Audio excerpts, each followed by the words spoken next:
안녕하세요. 저는 30대 후반의 평범한 여성입니다. 전 남편에게 정말 말도 안 되는 일을 당했는데 복수를 하고도 분이 덜 풀려 여기서 이 한 좀 풀어보고자 사연글을 작성하게 됐어요.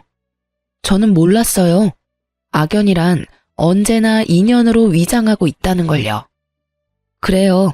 처음에 남편과 만났을 때는 정말로 인연이라는 생각을 했어요. 솔직히 연애할 때는 다들 그렇잖아요. 나한테 잘해주는 남자가 제일 좋은 신랑감이라고 생각하죠. 그 사람이 언제나 나를 지켜줄 것 같고 언제나 저와 함께할 것 같은 착각. 저도 그렇게 착각했었어요. 착하고 순수하며 제 마음을 잘 읽어주는 건 사실 결혼하고 나면 그렇게 중요한 건 아니었어요.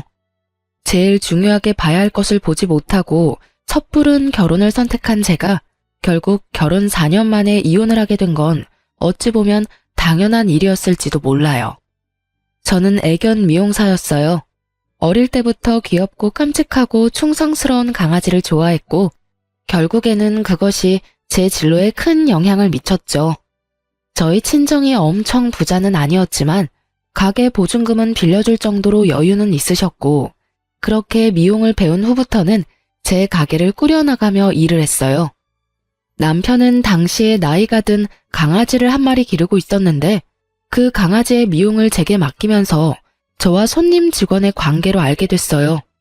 정기적으로 미용을 맡기던 남편이 예약 문자가 아닌 강아지의 죽음 소식을 알려온 날부터 저희는 더 이상 손님과 직원의 관계가 아니게 되었습니다. 그렇게 연락을 하고 서로 호감을 가지기 시작했어요.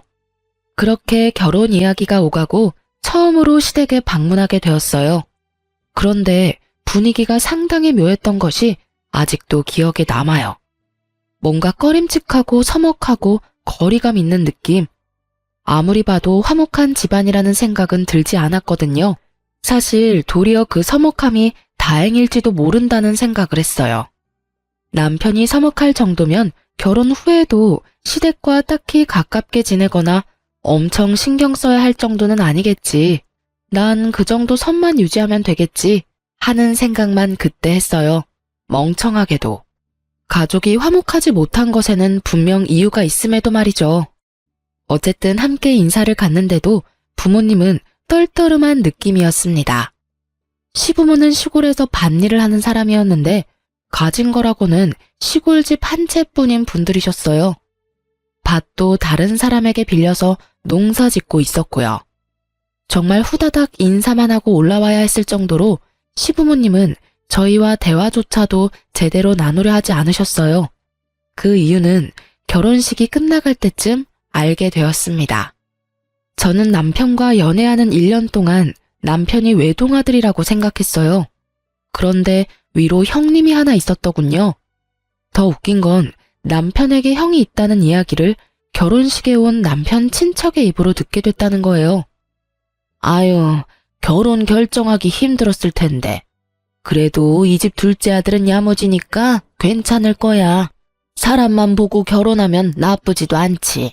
덕담이라고 전해줬다고 하기엔 너무도 꺼림칙한 말에 제가 모르는 첫째 아들 이야기까지.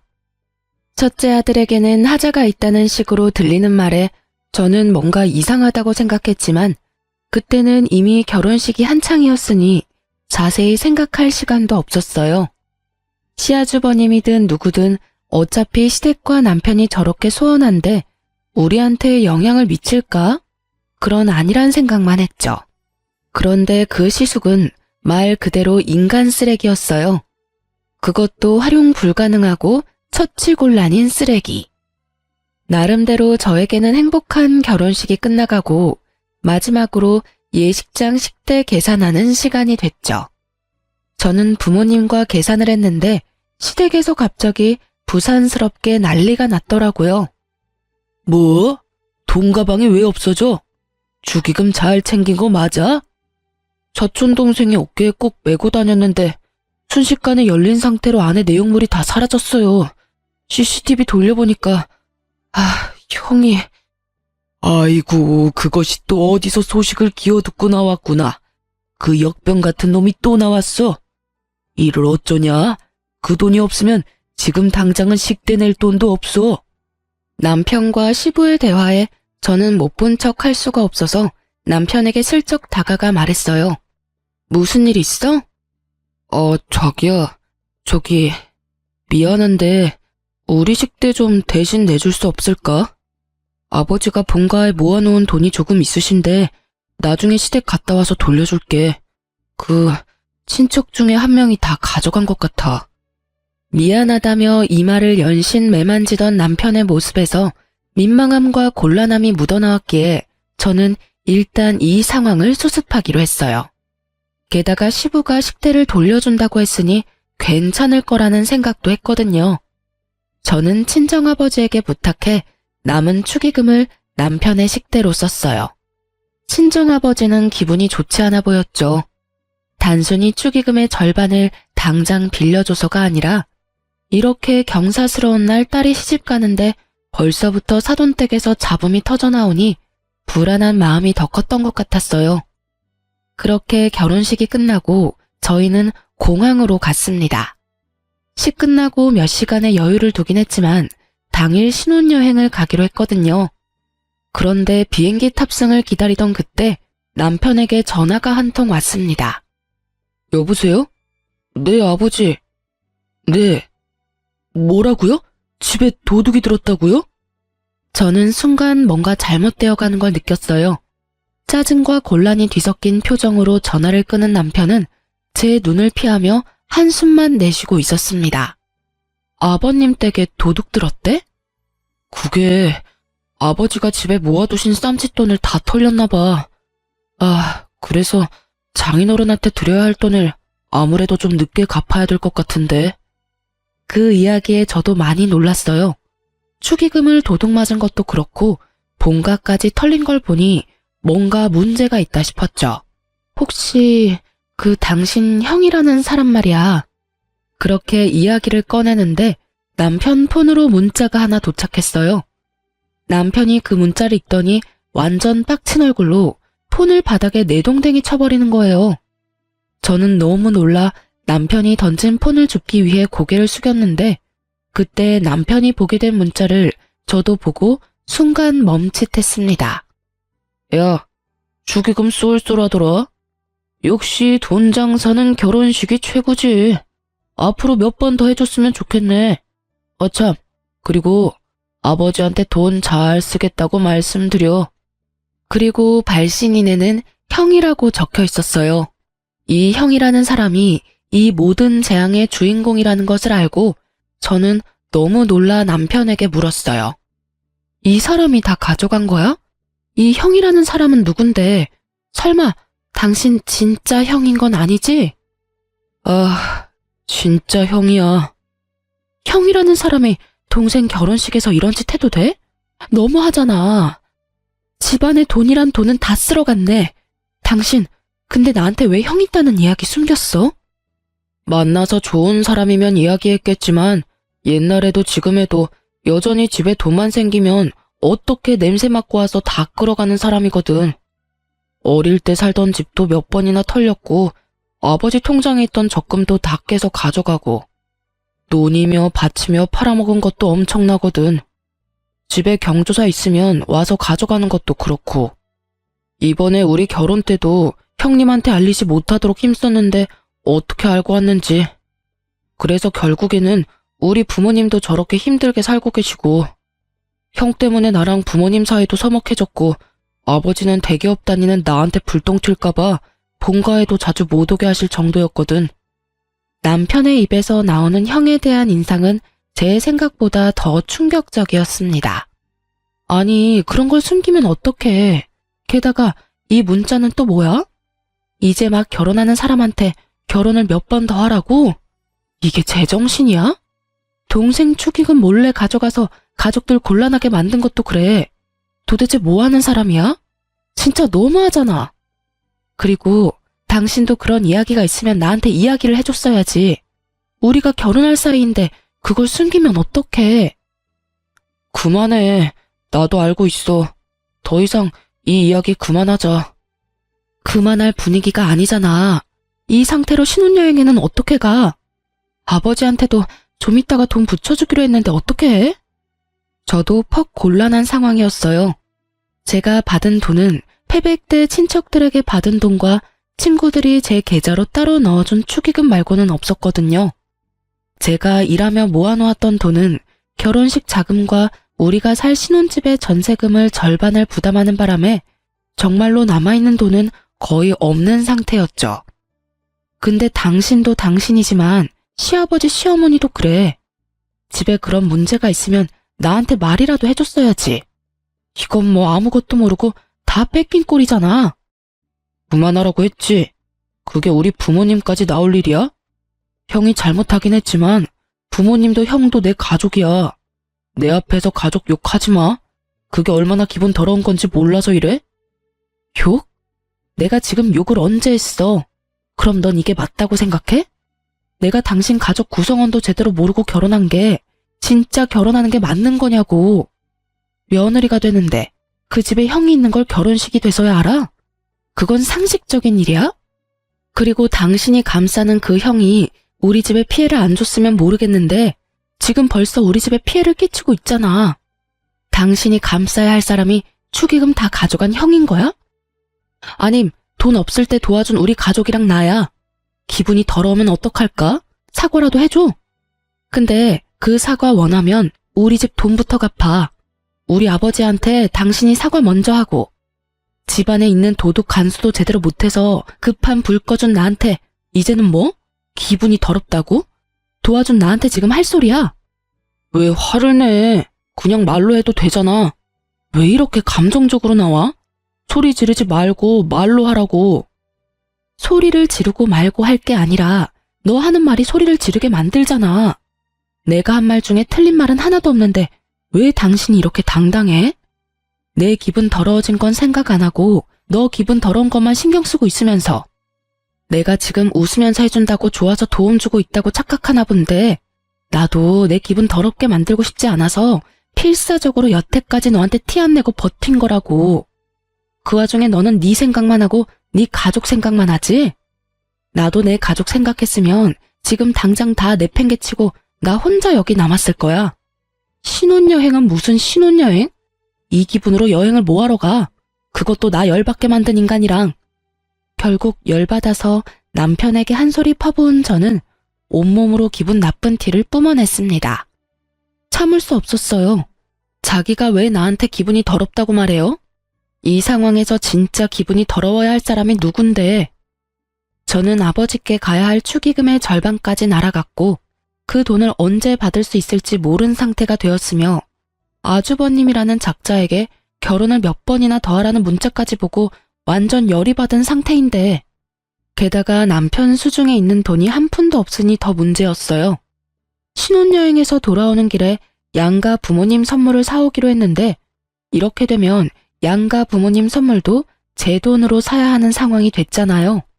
단순히 돈이 들어서 화가 난 게 아니었어요. 이 행복한 신혼여행의 기분을 완전히 잡치게 돼서 짜증도 났는데 돈까지 내가 다 내서 무언가를 해야 한다는 상황이 더 열이 받은 거였죠. 노발대발하는 제 모습에 남편이 순간 흠칫하더군요. 결혼할 때까지는 저는 한 번도 화를 낸 적이 없었거든요. 아마 제가 화내는 모습을 처음 봤을 수도 있어요. 제가 화를 안 낸 이유는 단순했어요.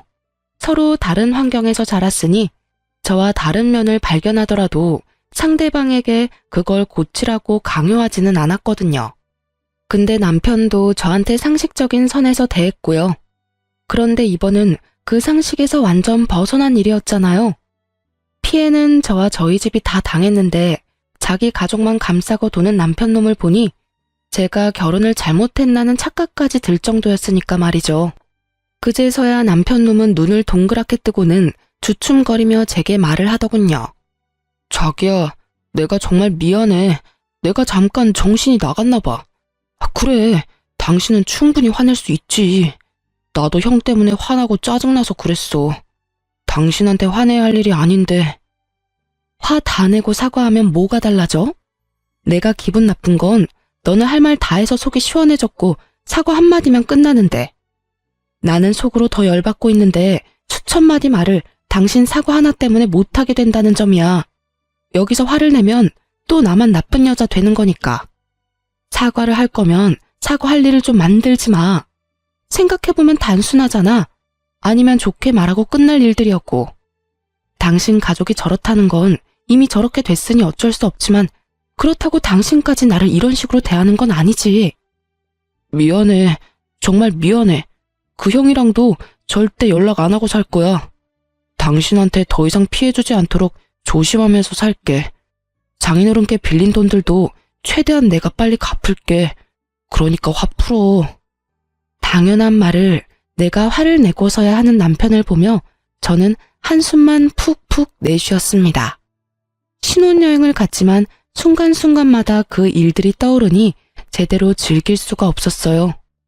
저의 신혼여행은 그렇게 완전 엉망진창인 기분으로 끝내게 됐죠. 그 기간 내내 남편은 제 눈치를 보기에 바빴고요. 자기가 잘못한 건 알았는지 아니면 제가 생각보다 더 길게 화를 내는 게 신경 쓰였는지 뭐가 그 사람 진심인지 모르겠지만 더 이상 길게 화내봐야 일어난 일은 일어났고 제 기분은 더 나아질 리 없다는 생각에 남편에게 말했어요. 아주버님이랑 제대로 정리해. 절대로 그 사람이 당신이랑 우리 집에 피해주지 않도록 당신이 확실하게 하라고. 그리고 만약에 한 번만 더 이런 일로 나랑 우리 집에 문제 생기도록 만들면 그때는 이렇게 살지는 않을 거야. 이혼 이야기가 나오더라도 이상할 일 없는 거 알고는 있어? 결국 저의 으름장에 남편은 그 뒤로 제 눈치만 보더군요. 그렇게 그 일은 어떻게든 마무리가 됐습니다. 다만 앙금은 다 가라앉지 않았죠. 그래도 더 이상 시댁이나 아주버님에 대한 이야기가 저에게는 들려오지 않는 걸 보며 천만다행이라고 생각하며 살았어요. 그렇게 4년 동안 별 문제 없이 지나갔어요. 아버지에게 빌린 돈 1,500만 원도 남편 월급으로 2년 만에 다 갚을 수 있었어요. 그리고 4년째 결혼기념일에 남편은 저를 굉장히 충격에 빠뜨리는 일을 저질렀습니다. 그날은 남편과 둘이서 좋은 시간을 보낼 생각으로 가득한 하루였어요. 저희가 애가 없다 보니 이번 기회를 잘 이용하면 아이가 생길 것 같아서 굉장히 즐거운 마음으로 스테이크를 굽고 스파게티와 디저트를 손수 준비했어요. 그리고 도어락 비밀번호 누르는 소리가 들리고 저는 부엌에서 쏜살같이 뛰어나가 남편을 맞이하려 했어요. 그런데 제 눈에 들어온 것은 시부모님 두 분과 뒤에선 남편이 들고 온 커다란 캐리어였어요. 제 얼굴에서 웃음이 사라진 것은 당연한 순서였죠. 아버님, 어머님, 여기는 갑자기 무슨 일로... 제 말에 시부모님은 민망한 표정으로 남편을 쳐다봤습니다. 여보, 이게 다 무슨 일이야? 어머님, 아버님이 어째서 이 시간에 갑자기 우리 집에 오신 거야? 여보, 미안한데 당분간만 부모님 우리 집에서 지내면 안 될까? 왜? 무슨 일인데? 집에 물난리라도 났어? 한창 장마철이라 여기저기 물에 잠겼다는 말을 많이 들어서 시부모님 집도 물난리가 난 줄 알았어요. 그런데 남편이 고개를 흔들더군요. 아, 형이 아버지 집 계약서랑 인감도장 들고 가서 집을 팔아버렸어. 뭐? 갑자기 아주버님 이야기가 또 왜 튀어나와? 여태껏 가만히 있다가 왜 지금에서야? 사실 의아하긴 했죠. 그 아주버님 성격이라면 시부모 집 따위 애저녁에 팔아먹을 것 같았거든요. 워낙 들은 게 많아서 말이죠. 그러니까 이상하잖아요.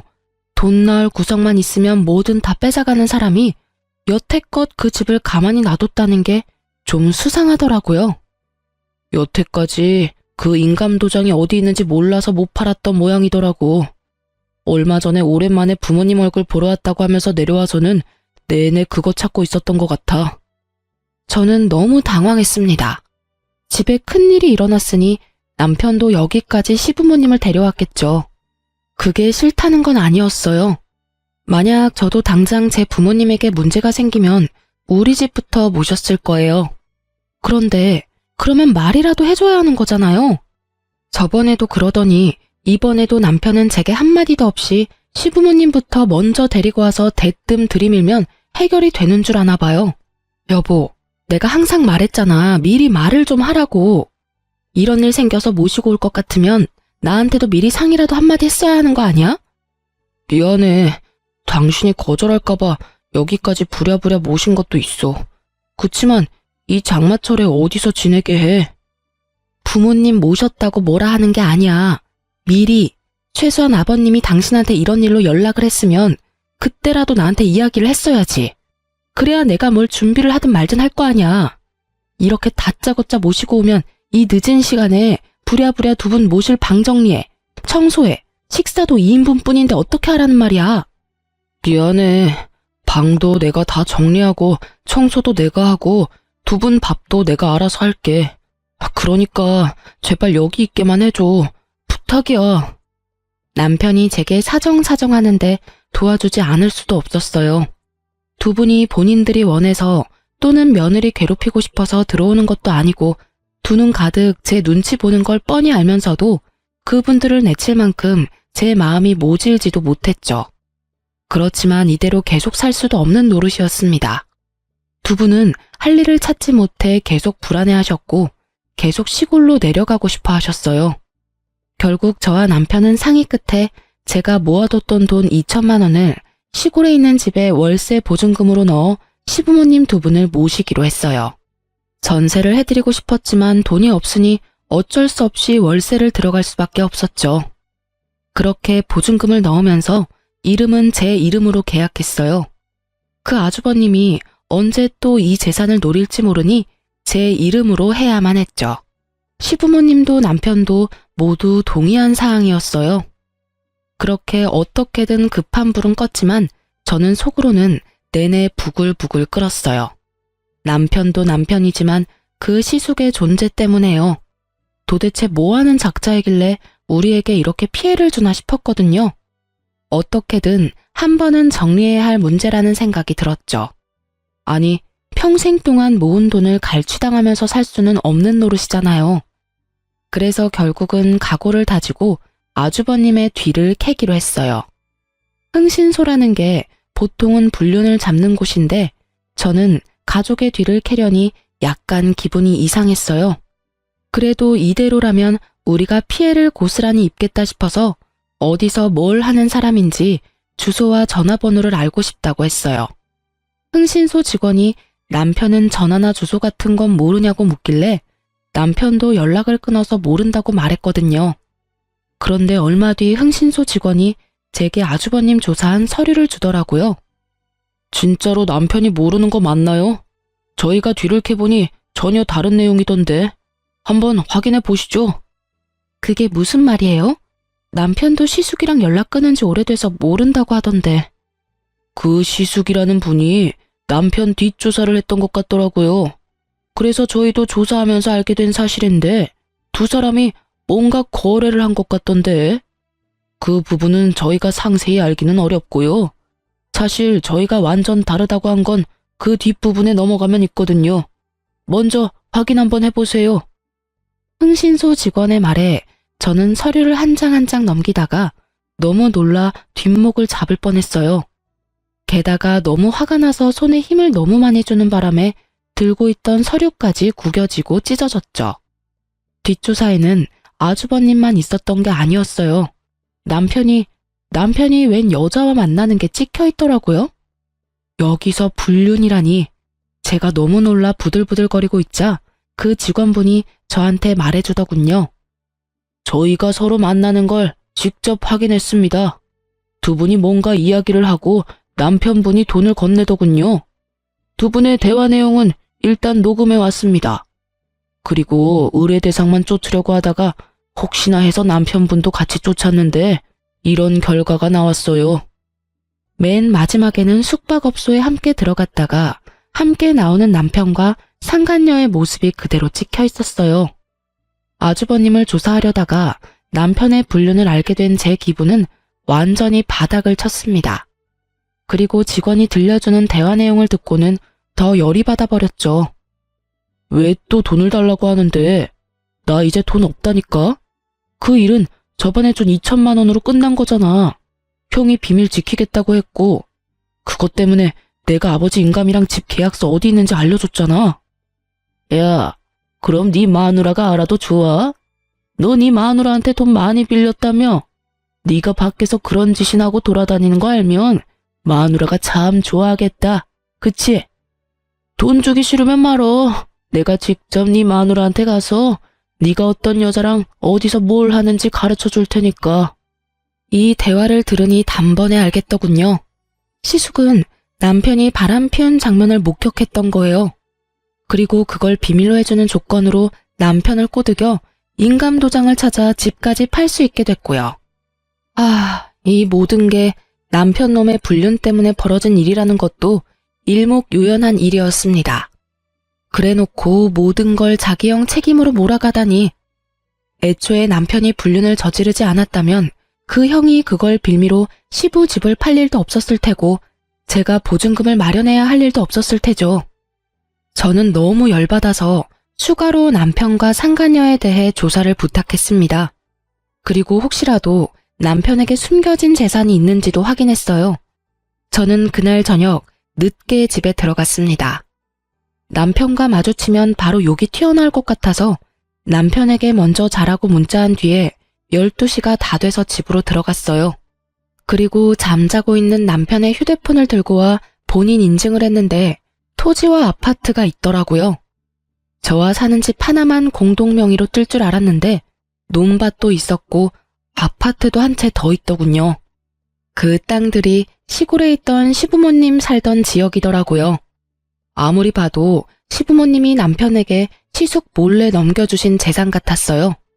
그걸 보는데도 완전 어이가 없었어요.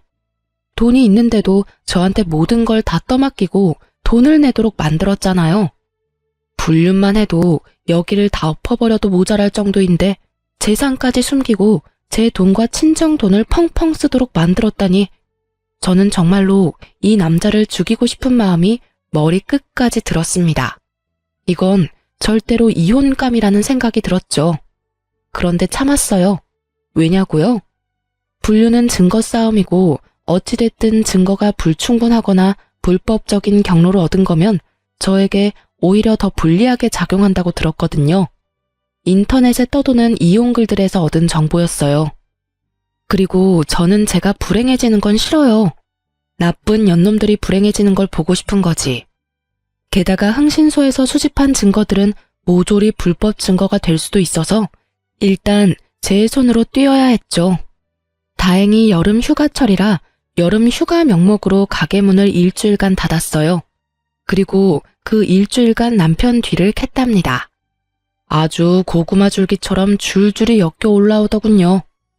숙박업소에 함께 들어가는 사진과 함께 나오는 사진, 그리고 두 사람이 팔짱 끼고 애정 표현하는 사진까지 모조리 제가 직접 쫓아다니며 살심을 숨기고 찍은 사진들이었습니다. 그리고 남편 자는 동안 남편 지문으로 폰 열어서 그 여자랑 나눈 증거 대화들 모두 사진 찍어놨어요. 그리고 마지막 증거는 저 혼자가 아닌 시부모님과 함께 하게 됐습니다. 바로 남편이 그 상간녀와 숙박업소에 들어갈 때 시부모님을 불렀어요. 저는 시부모님에게는 남편이 할 이야기가 있다는 말로 이쪽으로 오시도록 만들었습니다.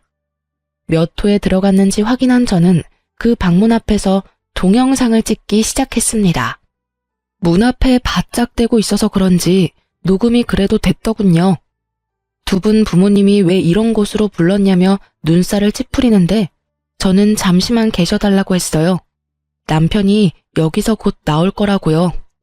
부모님은 전혀 의심도 안 하시더군요. 그리고 문이 열리자 남편이 제 얼굴을 보며 깜짝 놀랐어요. 어머니, 아버지, 그리고 당신 여기서 뭐 하는 거야? 뭐 하긴, 남편 같지도 않은 놈 불륜 증거 잡고 있지. 내가 이 방 앞에서 장장 2시간을 기다렸다, 이 새끼야. 네가 감히 날 놔두고 바람을 펴? 네가 어떻게 그럴 수 있어, 어? 남편에게 소리 지르자 남편 뒤를 따르던 여자가 놀라서는 다시 방으로 들어가서 문을 걸어 잠그더군요. 저는 그 방 안에 소리쳤어요. 나올 때까지 나도 안 가. 지금 당장 모면하려고 해도 어차피 나올 구멍은 여기뿐이거든. 앞에서 기다릴 테니까 얼굴이나 한번 보자. 그때 남편이 제 손을 확 잡더군요. 그만해. 여기서 뭐 하는 거야? 할 말 있으면 나한테 해. 더러우니까 손 떼. 너한테 할 말이 없을 리가 있겠냐?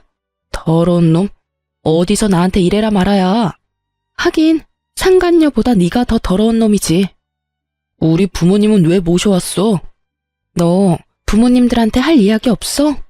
난 네가 할 이야기 많을 것 같아서 모시고 왔는데 집 때문에. 무슨 소리 하는 건데? 저는 시치미 떼는 남편과 아무것도 모르는 시부모에게 흥신소에서 받아온 녹음본을 들려줬어요. 그걸 듣는 동안 남편놈 얼굴은 새파래지고 시부모 얼굴은 벌겋게 달아올랐습니다. 이 인간 말종 같은 놈아, 네가 그걸 네 형한테 알려준겨? 아이고, 세상에 믿을 놈 하나 없다더니 어떻게 네가 그런 짓을 해? 이놈아, 너 그러면 내가 준 논밭이랑 아파트는 어쨌냐? 너 설마 그것까지 팔아먹었어? 아니에요. 그건 아직 있어요. 제 명의는 아니지만. 네 명의가 아니면 누구 명의로 되어 있는데? 남편이 망설이자 시모가 저를 쳐다보며 말하더군요. 설마 며느리 앞으로 했니? 맹세코 제 앞에는 아무것도 없어요. 지금 사는 아파트도 공동명의고 두 분 보증금도 겨우 모은 제 전 재산이거든요.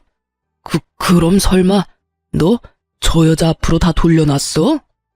그 말에 남편놈이 말을 하지 않고 고개만 돌리자 시부모가 그 자리에서 털썩 주저앉았어요. 너 미쳤어?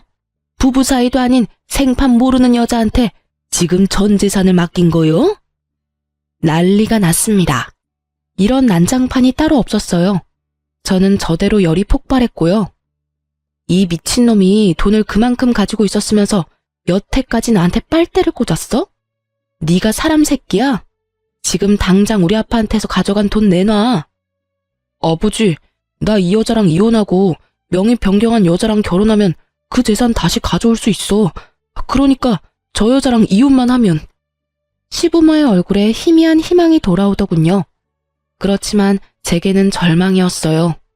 그리고 저 정신 나간 헛소리를 듣고 있는 것도 더는 참을 수 없었어요. 그래서 소리를 꽥 질러버렸죠. 야, 이 정신 나간 놈아. 누가 너랑 이혼 안 하겠대? 아랫돌이 아무한테나 휘두르고 다니는 너 같은 걸레하고 1초도 같이 있기 싫은 게 나야. 이혼을 이야기해도 내가 이야기해야지. 더러운 새끼. 네가 뭔데 나한테 이혼하자고 난리야? 그래, 해. 이혼. 근데 네가 가져간 돈은 다 내놓고 꺼져야지. 우리 아버지한테 빌려간 돈, 내가 내준 보증금, 위자료까지 싹 다 내놔. 돈 없어. 당신한테 주고 싶어도 이미 내 재산 다 넘어갔다고. 가져가고 싶으면 당신 맘대로 해. 난 없어. 실실 웃으며 돈 없다는 남편놈 보니 뒷목 잡고 넘어갈 것 같았어요. 저는 남편놈에게 소리쳤죠. 그래? 그럼 법적으로 해. 당신한테 소송 걸 테니까 아주 잘해봐. 저는 남편을 째려보며 이곳에 오기 전 상담차 들렀던 이혼 전문 변호사 사무실로 전화했습니다. 네, 이혼하려고 하는데 이 인간이 자기 재산을 상간녀 앞으로 다 돌렸다네요. 지금 있는 재산은 저랑 공동 명의로 가지고 있던 아파트인데 그거 처분 못하도록 할 수 있나요? 네, 그럼 그렇게 해주세요. 뭐 한 거야, 당신? 신혼집 공동명의, 명의자 바꿀까봐 못하도록 법원에 신청했어. 이거라도 있어야 너한테 뜯긴 내 돈이랑 위자료라도 건지겠지. 짐 다 싸서 내놨으니까 알아서 찾아가. 그리고 난 절대로 너희 둘 용서 안 해. 그렇게 말하고 돌아서던 저는 방 안에서 모든 걸 듣고 있을 상간녀에게 말했습니다. 상간녀야, 너 직업 좋더라. 내가 곧 그 직업 잘리도록 만들어줄게. 저는 그렇게 말하고 집으로 돌아왔어요. 큰 소리는 쳤는데 진짜 딱 죽고 싶었어요. 너무 비참하고 열받아서요. 왜 나한테 이런 일이 일어나나 싶고 세상 불행은 왜 저에게만 오나 싶었거든요. 그렇게 저는 남편과 상간녀에게 소송을 진행했어요. 아이러니하게도 상간녀 직업은 공무원이었거든요. 뒷조사 해주시던 분들이 여기 오기 직전에 알려줘서 상간녀에게 그렇게 큰 소리 쳤던 거고요. 공무원은 품위 유지를 위반하면 징계를 받잖아요. 그래서 불륜징계 처분을 받을 수 있도록 변호사와 이야기했어요. 그걸 이용해서 완전히 발 디디고 설 곳 없도록 만들기로 했어요. 남의 것을 빼앗을 때는 본인도 뺏길 수 있다고 생각하는 게 당연한 거 아닌가요? 그렇게 저는 남편과 이혼에 성공했어요. 공동명의였던 집도 온전히 제 명의로 바뀌었어요. 남편에게서 받을 재산이 그것뿐이라 위자료와 시부 보증금으로 받아야 할 돈들을 그걸로 가져온 거였어요. 그리고 시골에 얻어준 시댁 보증금은 빼버리려 했더니 계약 기간이 안 돼서 세입자를 새로 구해줘야 빼준다고 하더라고요. 그렇게 저희 신혼집은 제 명의가 됐어요. 그리고 상간녀 위자료 소송으로 받은 돈은 아버지께 드렸어요. 아버지는 남편놈 행동에 열이 뻗치셔서는 욕을 어찌나 하시는지 그거 달래느라 힘들었어요. 너 이대로 있을 거야? 그 망할 놈 좋은 일만 시키고 말이지. 결혼식 식대 내달라고 왔을 때부터 나는 꺼림칙했어. 천벌을 받을 놈 같으니라고. 감히 내 딸한테 이딴 짓을 저질러? 아빠, 걱정 마세요. 저도 절대로 이렇게는 못 끝내죠. 근데 쓰레기를 내 손으로 버리면 내 손이 더러워지잖아요. 이럴 때는 쓰레기로 쓰레기 처리하도록 만드는 법이 제일 좋아요. 제가 좋은 쓰레기를 하나 알거든요. 저는 아버지에게 그렇게 이야기하고 전 남편의 형에게 전화를 걸었습니다. 네, 안녕하세요. 저 당신 동생 와이프예요. 얼마 전에 이혼했거든요. 나한테 돈 달라고 전화한 거면 번지수 잘못 짚었어요. 나 돈 없거든. 그리고 동생이랑 남남이면 나랑도 남남인데 뭔 일로 전화를 했어요? 별일 아닌 거면 끊습니다. 급하시네요. 좋은 거 알려드리려고 전화했는데. 당신 남동생한테 재산이 얼마나 있는지 모르죠? 걔는 벌써 내가 다 털어서 얼마 전에 연락했는데 개털이던데. 그럴 리가 있겠어요? 제가 문자로 땅 아파트 한 채 주소 어딘지 보내드릴게요. 그거 당신 동생이 가지고 있던 재산이었거든요. 당신 부모님이 당신한테서 지키려고 동생 명의로 바꿔놓은 거예요. 그리고는 당신한테 들킬까봐 시댁에도 자주 못 오게 하고. 알고 계셨어요? 뭐? 그런 게 있었다고? 이야, 요거 간땡이가 부었네. 아, 근데 그거 명의 얼마 전에 바뀌었어요. 당신 동생이 만나던 여자 이름으로요. 뭐? 그쪽으로 바뀌면 어떻게 하기 힘든데? 괜찮아요. 두 사람 곧 재혼할 것 같은데 형님이 제주껏 재능 발휘하시면 될 것 같네요. 제가 굳이 손대고 싶은 마음은 없거든요. 아, 부부가 되면 가져오기 쉽지. 가서 한 판 휩쓸어주면 냅다 던져주거든. 근데 이렇게 알려주는 이유가 뭐요? 뭐긴요. 저를 이렇게 괴롭혔으니까 그 사람들도 괴로워봐야 하지 않겠어요? 그 녀석도 무서운 사람 건드렸네. 대신 부탁 하나 있어요. 재산 다 뺏고 나면 전화해서 그 사람들 어땠는지 이야기 좀 해주세요. 그러고는 전화를 뚝 끊었어요. 저는 앞으로 벌어질 일들을 기다리고 있었어요. 쓰레기 형님이 쓰레기 동생을 어떻게 처리하나 하고요. 그리고 며칠 뒤에 전화가 왔더군요. 이야기를 들어보니 아주 웃겼어요. 전 남편 놈은 자기들의 보금자리까지 찾아온 형에게 놀라 한바탕 뒤집어졌다고 해요. 그 와중에 형이 재산 내놓으라고 행패 부리며 안 내놓으면 여기저기 불륜 소식 다 알려버리겠다고, 그리고 이 아파트에 사는 사람이 모두 알도록 만들겠다고 협박했는데도 안 내놓더래요. 그래서 그 형님이 어쨌다는 줄 아세요? 상간녀 부모한테 가서 무슨 자식을 그따위로 키웠냐고 불륜이나 해서 남의 가정 깨고 남의 재산 다 가져간 파렴치한으로 만들어버리는 바람에 결국 상간녀 부모 쓰러져서 몸져 누웠다고 하더군요. 그리고 그 이야기 듣고 뛰쳐온 상간녀가 결국에는 전 남편에게 받았던 재산 싹 다 돌려줬다고 했답니다. 하긴 그렇게 애지중지 키운 딸년이 유부남이랑 붙어먹으며 불륜이나 저질렀다는 걸 알면 얼마나 충격받았겠어요. 이렇게 화려하게 제 복수를 대신해주니 분노와 화로 가득했던 가슴속을 시원하게 덜어낼 수 있었어요. 그런데 그러고 며칠쯤 지났을까요? 상간녀에게 연락이 왔더라고요. 사실 저는 전 남편과 만나기 싫어서 제 명의가 된 집도 팔려고 내놨고 애견 미용실도 다른 곳으로 이전하려고 생각 중이었거든요. 그놈 얼굴 보기 싫어서 그랬는데 뜬금없이 상간녀가 연락 오니 좀 의아했죠. 안 만나고 싶었지만 마지막이라는 생각으로 한번 만나주기로 하고 나갔어요. 약속을 하고 만난 곳에는 상간녀와 전 남편이 같이 있었어요. 두 사람이 왜 날 불렀나 싶었지만 제가 쫄릴 게 뭐가 있겠어요? 잘못한 건 두 사람인데. 그래서 당당하게 그 앞에 앉아서 물었죠. 왜 보자고 하셨어요? 꼭 이렇게까지 했어야 해요? 상간녀 표정이 그 전과는 다르게 아주 시달려서 눈밑이 시커멓게 기미가 꽉 꼈더군요. 마치 상간녀의 앞날처럼 말이죠. 저는 싱긋 웃으며 정말 아무것도 모른다는 것처럼 물었죠. 뭘요? 아주버님요. 아, 그분요? 그분이 왜요? 저희 주소랑 이 사람 재산 있는 거 알려준 게 당신이라면서요. 그 사람이 저희한테 다 말해줬어요. 혹시 우리 부모님 찾아가라고 한 것도 당신이 한 짓이에요? 어이가 없네. 이젠 뭐든 다 내 탓이야? 네가 뭔데 나한테 그딴 소리 하는데. 그래서 나한테 책임이라도 씌우고 싶어서 그래? 내가 알려줄까? 너희 집 주소 그리고 저기 찌그러져 있는 저 새끼가 가지고 있던 재산 내가 다 알려줬어, 그 형님한테. 그런데 난 알려준 것뿐이야. 세부적인 일은 그분이 혼자서 다 하셨지. 내가 왜 그런 일을 해? 미안한데 쓰레기 치우는데 내 손을 쓰는 건 너무 더럽잖아. 그것도 하나가 아니라 둘이나 되는데. 그래서 사고 치는 거 좋아하는 사람한테 정보 하나 준 것뿐이야. 그렇다고 내가 뭘 해달라고 요구한 적 없어. 녹음한 거 있는데 들어볼래? 진짜로 당신이 시킨 게 아니라고요?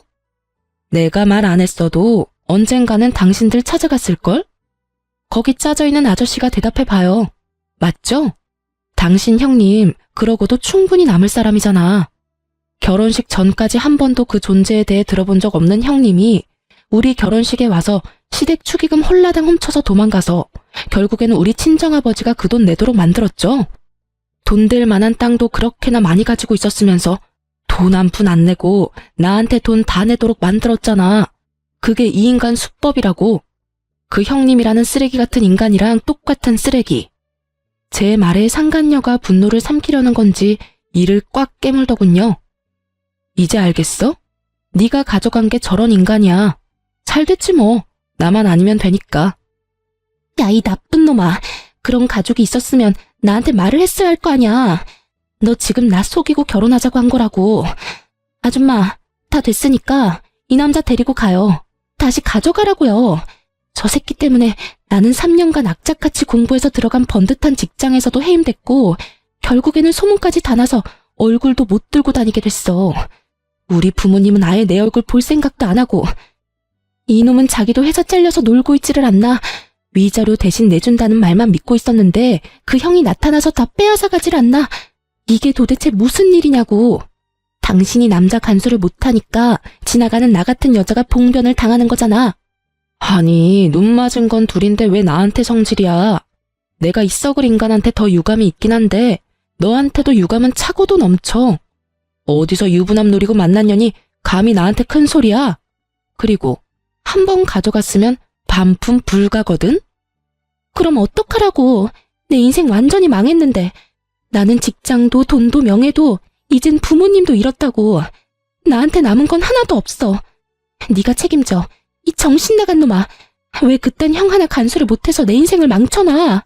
결국 상간녀의 화살은 전 남편에게 돌아갔고 그는 억울함 가득한 눈으로 상간녀에게 말하더군요. 우리 사랑하는 사이였잖아. 너도 좋다고 했으면서 이제 와서 이딴 소리 하냐고. 언제는 내가 뭐라도 다 좋다며. 사랑이 밥 먹여줘? 직장 잃고 나한테 빌붙으려는 거 내가 모를 줄 알아? 내 인생 돌려놔 이 나쁜 놈아. 전 남편 멱살을 붙잡고 소리치는 상간녀에게 제가 웃으면서 말해줬어요. 네 인생 망친 건 너야. 불륜 아니었으면 그 아주버님이라는 작자하고 다시 만나지도 않았을 테지. 그래도 나한테는 상간녀야. 네가 은인이다.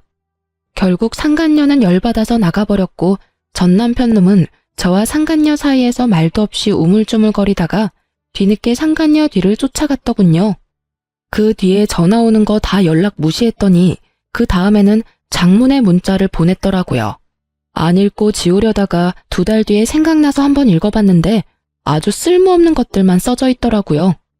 미안하다, 다시 돌아가고 싶다, 뭐 이런. 정말 하등 쓸모없는 후회로 가득한 말? 괜히 읽어서 제 기분만 잡쳤어요. 결국 여기서도 저기서도 버림받은 전 남편은 빈털터리에 집도 없이 결국 시골 시댁으로 내려가 보증금 2천짜리 시댁에 들어갔다고 하더군요. 그런데 자기들 재산 다 말아먹은 시부모가 그런 아들을 집에 곱게 들였겠어요? 등짝을 때리고 책임지라고 고함을 지르고서야 겨우 용서를 받아 들어갔다고 하더라고요. 그 작은 집을 어떻게든 아주버님 손에서 지키려고 전전긍긍하며 살고 있다는 이야기를 듣고 한바탕 웃었네요. 이래서 쓰레기는 쓰레기로 처리하는 게 깔끔한 것 같아요. 나쁜 짓 하고 시골까지 쫓겨나갔으니 반성은 좀 했을까 모르겠네요. 인생 통틀어 최악의 쓰레기를 천벌받게 만든 제 사연. 여러분은 어떻게 생각하실까 모르겠네요. 지금까지 제 사연 들어주셔서 감사합니다. 좋은 하루 되세요.